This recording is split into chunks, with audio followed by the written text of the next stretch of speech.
আকাশবাণী কলকাতা। স্থানীয় সংবাদ পড়ছি শুভব্রত মুখোপাধ্যায়। বিশেষ খবর। প্রধানমন্ত্রী নরেন্দ্র মোদী বলেছেন, কেন্দ্রীয় সরকার পশ্চিমবঙ্গের উন্নয়নের জন্য যথাসাধ্য ব্যবস্থা নিয়েছে। গতকাল তিনি শিলিগুড়িতে 4,500 কোটি টাকা বিনিয়োগে বিভিন্ন প্রকল্পের উদ্বোধন ও ভিত্তিপ্রস্তর স্থাপন করেন। কলকাতা হাইকোর্টের অনুমোদন পাওয়ায় বিজেপি আজ সন্দেশখালীর কাছে ন্যাজাটে সভা করছে। ব্রিগেডে তৃণমূল কংগ্রেসের জনগর্জন সভায় যোগ দিতে সকাল থেকেই জনস্রোত শুরু হয়েছে। এসএসসি নিয়োগ জটিলতার সমাধান খুঁজতে আগামীকাল নবম দশমের চাকরি প্রার্থীদের সঙ্গে বৈঠক করবেন রাজ্যের শিক্ষামন্ত্রী ব্রাত্য বসু। এই প্রথম রামনবমীতে ছুটি ঘোষণা করল রাজ্য সরকার।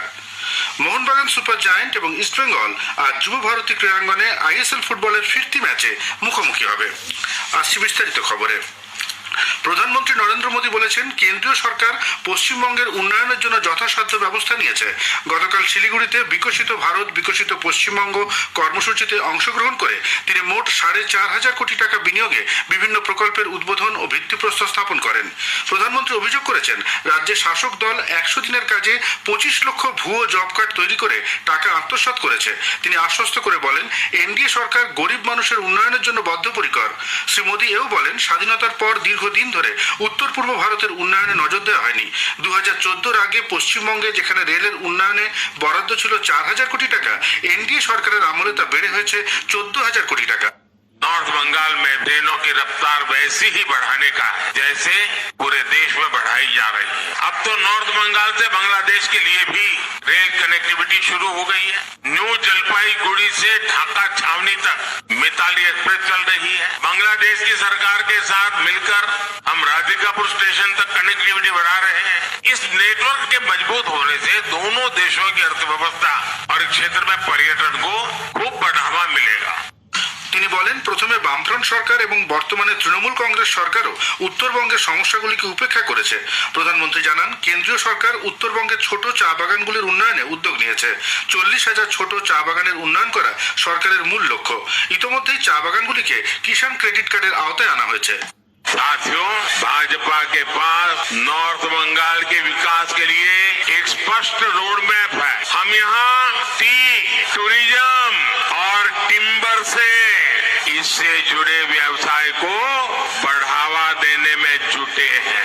इसके लिए यहाँ जरूरी सुविधाओं का निर्माण किया जा रहा है। भाजपा ने, एनडीए ने छोटे टी ग्रोवर्स को किसान क्रेडिट कार्ड की सुविधा से जोड़ा। এছাড়া প্রধানমন্ত্রী ফসল বীমা যোজনা, সেচের সুবিধার জন্য আর্থিক সাহায্য এবং চা বাগানে কর্মরত শ্রমিকদের আর্থিক অনুদান যাতে সরাসরি তাদের ব্যাংক অ্যাকাউন্টে পৌঁছয় সে ব্যবস্থা করা হয়েছে। পাশাপাশি উত্তরবঙ্গের চা, কাঠ এবং পর্যটন ব্যবসার উন্নতিতে জরুরি পরিকাঠামো গড়ে তোলা হচ্ছে। দরিদ্রদের জন্য যেসব পদক্ষেপ নেওয়া হচ্ছে, দেশের পরিবারতান্ত্রিক রাজনৈতিক দলগুলি তা পছন্দ করে না। তারা শুধুমাত্র ক্ষমতার জন্য এবং নিজের পরিবারকে ক্ষমতার শীর্ষে রাখতে রাজনীতিতে আসে। ইন্ডি জোটও একই কাজ করে থাকে বলে প্রধানমন্ত্রী দাবি করেন। সন্দেশখালীর ঘটনা নিয়ে তিনি তৃণমূল কংগ্রেস এবং ইন্ডি জোটের তীব্র সমালোচনা করেন। শ্রী মোদী বলেন, সরকার যেখানে রান্নার গ্যাসের দাম 100 টাকা কমিয়েছে, সেখানে তৃণমূল কংগ্রেস সরকার 14 লক্ষ মহিলাকে উজ্জ্বলা যোজনার রান্নার গ্যাসের সুবিধা থেকে বঞ্চিত করেছে। এনডিএ সরকার যেখানে মানুষের জন্য বিনামূল্যে রেশনের ব্যবস্থা করেছে, তৃণমূল কংগ্রেস সরকারের মন্ত্রীরা সেখানে সেই রেশন নিয়ে নিজেদের পকেট ভরিয়েছে বলেও মন্তব্য করেন প্রধানমন্ত্রী। কলকাতা হাইকোর্ট আজ সন্দেশখালীতে বিরোধী দলনেতা শুভেন্দু অধিকারী সভার অনুমতি দিয়েছে। ন্যাজাটের দক্ষিণ আকরাতলায় সকাল 10টা থেকে বিকেল 5টার মধ্যে ওই সভা করা যেতে পারে বলে কোর্টের রায় জানানো হয়। তৃণমূল কংগ্রেসের ডাকা জনগর্জন সমাবেশে যোগ দিতে গতকাল রাত থেকেই শহর কলকাতায় প্রচুর মানুষ ঢুকতে শুরু করেছেন। আজ ভোরেও লঞ্চ, লরি, বাস বোঝাই করে লোকজন আসতে দেখা যায়। সমাবেশ শুরু সকাল 11টায়। তৃণমূল কংগ্রেস আজকে সভা থেকেই তাদের প্রার্থী তালিকা প্রকাশ করতে পারে বলে মনে করা হচ্ছে। ব্রিগেডের সভায় নিরাপত্তার দায়িত্বে থাকছে 4,000 পুলিশ। মূল সভাস্থলটিকে 56টি সেক্টরে ভাগ করা হয়েছে। ব্রিগেডে জনসভার উপর নজর রাখতে আশপাশের উঁচু বাড়ি থেকে দূরবীন ও ক্লোজ সার্কিট ক্যামেরার মাধ্যমে নজরদারি চালানো হচ্ছে। থাকছে ড্রোনের ব্যবস্থাও। যান চলাচল অক্ষুণ্ণ রাখতে পুলিশ কর্মীরা সকাল থেকেই রাস্তায়। মাঠে মোট 3টি মঞ্চ প্রস্তুত করা হয়েছে। মূল মঞ্চের বাঁদিকে এবং ডান দিকে 2টি ছোট মঞ্চ থাকবে। মূল মঞ্চের সামনে একটি 340 ফুটের র্যাম্প থাকছে। ওই র্যাম্পটিকে থাকছে বিশেষ নিরাপত্তা ব্যবস্থা। এসএসসি নিয়োগ জটিলতার সমাধান খুঁজতে আগামীকাল নবম দশমের চাকরি প্রার্থীদের সঙ্গে বৈঠক করবেন রাজ্যের শিক্ষামন্ত্রী ব্রাত্য বসু। গত শুক্রবার চাকরি প্রার্থীদের সঙ্গে একটি বৈঠক হয় তৃণমূল নেতা কুণাল ঘোষের। তারপরই চাকরি প্রার্থীদের সঙ্গে বৈঠকের কথা জানান শিক্ষামন্ত্রী। জানা গিয়েছে চাকরি প্রার্থীদের মধ্যে দুজন সোমবারের বৈঠকে থাকবেন। বৈঠকে তৃণমূল নেতা কুণাল ঘোষকেও উপস্থিত থাকতে বলা হয়েছে। থাকবেন শিক্ষা সচিব মনীষ জৈন ও স্কুল সার্ভিস কমিশনের চেয়ারম্যান সিদ্ধার্থ মজুমদার। জনসাধারণকে তাদের লোকসভা কেন্দ্রের বিশদ তথ্য এবং সেই এলাকায় চালু থাকা বিভিন্ন কেন্দ্রীয় সরকারি প্রকল্প ও উন্নয়ন সম্পর্কে অবহিত করতে আকাশবাণী কলকাতার সংবাদ বিভাগ শুরু করেছে বিশেষ অনুষ্ঠান ভারত বিকাশ ডায়েরি। প্রতিদিন রাত 8:50 গীতাঞ্জলি প্রচার তরঙ্গে শুনুন 10 মিনিটের এই অনুষ্ঠান। আমাদের সোশ্যাল মিডিয়াতে অনুষ্ঠানটি সরাসরি শোনা যাচ্ছে। আজকের প্রতিবেদনে থাকছে ব্যারাকপুর এবং ঘাটাল লোকসভা কেন্দ্র। স্থানীয় সংবাদ শুনছেন আকাশবাণী কলকাতা কেন্দ্র থেকে। এই প্রথম রামনবমীতে ছুটি ঘোষণা করল রাজ্য সরকার। গতকাল এই মর্মে বিজ্ঞপ্তি জারি করেছে নবান্ন। আগামী 17 এপ্রিল রামনবমী। ওই দিন জরুরি পরিষেবা বাদ দিয়ে রাজ্য সরকারি এবং সরকার পোষিত সমস্ত প্রতিষ্ঠানে ছুটি থাকবে। পূর্ব রেলের হাওড়া ডিভিশনে হাওড়া বর্ধমান সেকশনে লিলুয়া স্টেশনে ফুট ওভারব্রিজের কাজের জন্য আজও ট্রাফিক ও পাওয়ার ব্লক থাকছে। এই কারণে আজ হাওড়া থেকে 14, বর্ধমান থেকে 5, ব্যান্ডেল থেকে 4 এবং আরামবাগ, সিঙ্গুর, তারকেশ্বর, গোঘাট ও কাটোয়া থেকে একটি করে ইএমইউ লোকাল বাতিল থাকছে। এদিকে শিয়ালদা ডিভিশনের ডাউন ব্যান্ডেল লাইনে রক্ষণাবেক্ষণ কাজের জন্য আজও বেশ কয়েকটি লোকাল বাতিল থাকছে। ঘুরপথে চালানো হবে 2টি train. Ballia Sealdah express, Gorakhpur Kolkata express, Malda town Sealdah express নৈহাটির পরিবর্তে ডানকুনি হয়ে ঘুরে যাবে এবং দক্ষিণেশ্বর স্টেশনে থামবে বলে রেল সূত্রের খবর।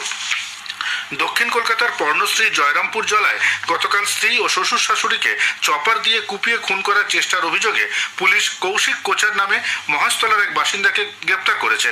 উদ্ধার করা হয়েছে 12 ইঞ্চি চপারটিও। তাঁর স্ত্রী রিয়া অভিযোগ করেছেন শ্বশুর বাড়িতে তার উপর নির্যাতন চালানো হতো, সেই কারণে তিনি বাপের বাড়ি এসে থাকছিলেন। গতকাল সকালে তার স্বামী আচমকাই তাদের উপর হামলা চালায়। নদী দূষণে শীর্ষস্থানে রয়েছে মুর্শিদাবাদ। অপরিশোধিত পয়ঃ নিষ্কাশনের জেরে গঙ্গা দূষণ মাত্রা ছাড়িয়েছে। জাতীয় গ্রিন ট্রাইব্যুনাল তাই মুর্শিদাবাদ সহ রাজ্যের 9টি জেলার জেলাশাসকের কাছে রিপোর্ট তলব করেছে। জানাতে হবে কি ব্যবস্থা নিয়েছে ক্লিন গঙ্গা কর্তৃপক্ষ, তাও প্রয়োজনে দিতে হবে ক্ষতিপূরণ। একটি প্রতিবেদন। নদী তীরবর্তী বিভিন্ন শহরের পয় প্রণালীর জল নাগাড়ে ফেলা হয় গঙ্গায়। স্বাভাবিকভাবেই বাড়ছে গঙ্গার জলের দূষণের মাত্রা, যার জেরে মুর্শিদাবাদ সহ রাজ্যের বেশ কয়েকটি জেলাতে নদীর দূষণ মাত্রা ছাড়িয়েছে, যাদের মধ্যে সবচেয়ে সঙ্গীন অবস্থা মুর্শিদাবাদের। জাতীয় গ্রিন ট্রাইব্যুনালের দেওয়া তথ্য অনুযায়ী এই জেলায় দৈনিক পয় নিষ্কাশন 65.58 মিলিয়ন সব লিটার পার ডে। তুলনায় শোধন ক্ষমতা মাত্র 3.4 মিলিয়ন সব লিটার পার ডে। সহজ অঙ্কের হিসেবে মুর্শিদাবাদের দৈনিক গঙ্গা দূষণের মাত্রা 62.18 MLD। গোটা পশ্চিমবঙ্গে 258.67 MLD অপরিশোধিত পয় নিষ্কাশন সরাসরি প্রবাহিত হচ্ছে গঙ্গা নদীতে। ফেব্রুয়ারি মাসের শেষ সপ্তাহে জাতীয় গ্রিন ট্রাইব্যুনালের 4 বিচারপতি এ রাজ্যের 9টি জেলার জেলাশাসকদের দাখিল করা রিপোর্ট দেখে 2রা মের মধ্যে গঙ্গা দূষণ নিয়ে পুনরায় রিপোর্ট তলব করেছেন। গঙ্গা নদীর জলে উচ্চমাত্রায় কলিফর্ম থাকায় জলকে স্নানের অনুপযুক্ত করে তুলছে। প্রাথমিকভাবে জলের গুণমানের মানদণ্ডও পূরণ হচ্ছে না, তাই national mission for clean Ganga কর্তৃপক্ষকে দেওয়া হয়েছে বর্জ্যের শোধন ও বিভিন্ন উৎস থেকে গঙ্গা নদীতে দূষণের কর্মক্ষমতা নিরীক্ষার নির্দেশ। মুর্শিদাবাদ থেকে মামুন ফারুক, আকাশবাণী সংবাদ। হাওড়া শিবপুর থানা এলাকায় ফোরশোর রোডে গতকাল রাত 12টা নাগাদ একটি প্লাস্টিকের খেলনা তৈরি কারখানায় আগুন লাগে। দমকলের 4টি গাড়ি যায়। 3 ঘন্টার চেষ্টায় দমকল আগুন নেভায়। হতাহতের কোনো খবর নেই। ইস্টবেঙ্গল ও মোহনবাগান সুপার জায়েন্ট আর যুব ভারতী ক্রীড়াঙ্গনে ISL ফুটবল লিগের ফিরতি ম্যাচে মুখোমুখি হবে। খেলা শুরু হবে রাত 8:30টায়। টিকিটের দামের বিতর্ক সরিয়ে ডার্বি ম্যাচের উত্তেজনায় কাঁপছে বাংলার ফুটবল প্রেমীরা। গতকাল চেন্নাইয়েন FC 0-1 গোলে হায়দ্রাবাদ FCর কাছে হেরে যাওয়ায় মোহনবাগান প্লে অফে খেলা নিশ্চিত করেছে। লিগের শীর্ষস্থান অর্জন করতে ডার্বি সহ বাকি 6টি ম্যাচেই জিততে হবে মোহনবাগানকে। অন্যদিকে সুপার 6-এ খেলার লক্ষ্যে আজকের ম্যাচ সহ বাকি ম্যাচগুলো থেকে পুরো পয়েন্ট পেতে হবে লাল হলুদ ব্রিগেডকে। এই মুহূর্তে মোহনবাগান 16 ম্যাচে 33 পয়েন্ট নিয়ে লিগ তালিকার 3য় স্থানে রয়েছে। 10ম স্থানে থাকা ইস্টবেঙ্গলের 18 ম্যাচে পয়েন্ট 18। শেষ করার আগে স্থানীয় সংবাদের বিশেষ কিছু অংশ আরও একবার। প্রধানমন্ত্রী নরেন্দ্র মোদী বলেছেন, কেন্দ্রীয় সরকার পশ্চিমবঙ্গের উন্নয়নের জন্য বিভিন্ন ব্যবস্থা নিয়েছে। গতকাল তিনি শিলিগুড়িতে 4,500 কোটি টাকা বিনিয়োগে বিভিন্ন প্রকল্পের উদ্বোধন ও ভিত্তিপ্রস্তর স্থাপন করেন। ব্রিগেডে তৃণমূল কংগ্রেসের জনগর্জন সভায় যোগ দিতে সকাল থেকেই জনস্রোত শুরু হয়েছে। এই প্রথম রামনবমীতে ছুটি ঘোষণা করল রাজ্য সরকার। মোহনবাগান সুপার জায়েন্ট এবং ইস্টবেঙ্গল আর যুব ভারতী ক্রীড়াঙ্গনে ISL ফুটবলের ফিরতি ম্যাচে মুখোমুখি হবে। স্থানীয় সংবাদ শেষ হলো।